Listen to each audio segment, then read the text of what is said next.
अध्यक्ष बाबूलाल मरांडी ने कहा है कि ईडी की ओर से कोर्ट को सौंपे गए व्हाट्सएप चैट से साफ हो गया है कि किस तरह से पैसों का लेन देन हो रहा है। उन्होंने सोशल मीडिया प्लेटफॉर्म एक्स पर लिखा है कि हेमंत सोरेन के करीब विनोद सिंह के मोबाइल और घर से कई एडमिट कार्ड मिले हैं। इसमें मोटी रकम के लेन देन की आशंका है।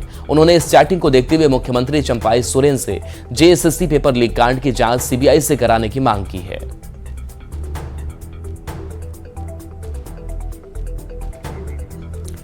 तो ये बाबूलाल मरांडी ने बड़ा हमला बोला है पोस्ट के जरिए कि ईडी ने हेमंत सोरेन की रिमांड अवधि बढ़ाने के लिए 12 पन्नों की जो जानकारी कोर्ट में दी है उसमें लिखा गया है कि हेमंत के सखा यानी कि विनोद की बात तो बाबूलाल मरांडी कर रहे हैं कि आर्किटेक्ट विनोद सिंह से कैसे पैसों के लेन देन को लेकर के चैट किए गए और इस चैट के जरिए मुश्किलें हेमंत सोरेन की बढ़ी हुई है।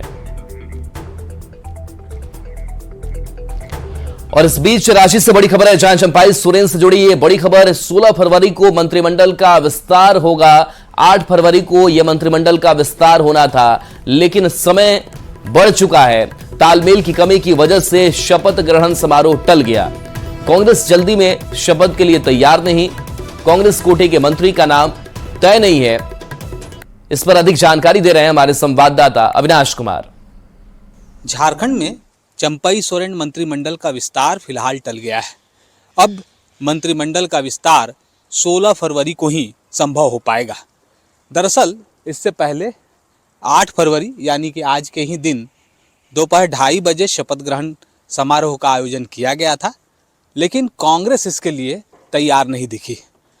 सरकार के अंदर बेहतर समन्वय नहीं होने की वजह से कांग्रेस ने ये कहते हुए इस शपथ ग्रहण को आगे टालने की बात कही कि अब तक कांग्रेस के अंदर नाम पर कहीं से मुहर नहीं लग पाई है।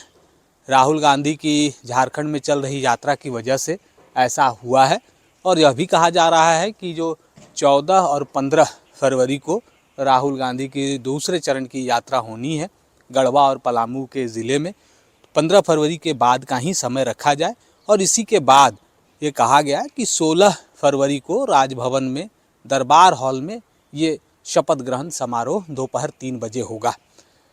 ऐसा इसलिए भी कहा जा रहा है क्योंकि जेएमएम के अंदर वैसे तो नाम की चर्चा और लगभग ये कहा जा रहा है कि नाम पर मुहर भी लग गई है, लेकिन कांग्रेस में अब तक जो नाम पर चर्चा हुई है और जिस तरह से यहाँ से जो प्रदेश के प्रभारी हैं वो प्रभारी नाम जो संभावित नाम है वो लेकर दिल्ली गए हैं और दिल्ली में उन तमाम नामों पर चर्चा होगी और उसके बाद ही कांग्रेस के दिल्ली दरबार से इस पर मुहर लग सकती है।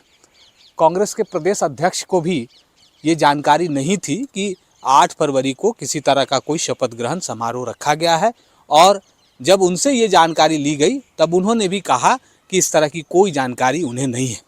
2 घंटे के अंदर ही मतलब राजभवन से जैसे ही आमंत्रण पत्र 8 फरवरी को लेकर वितरण का कार्य शुरू हुआ, उसके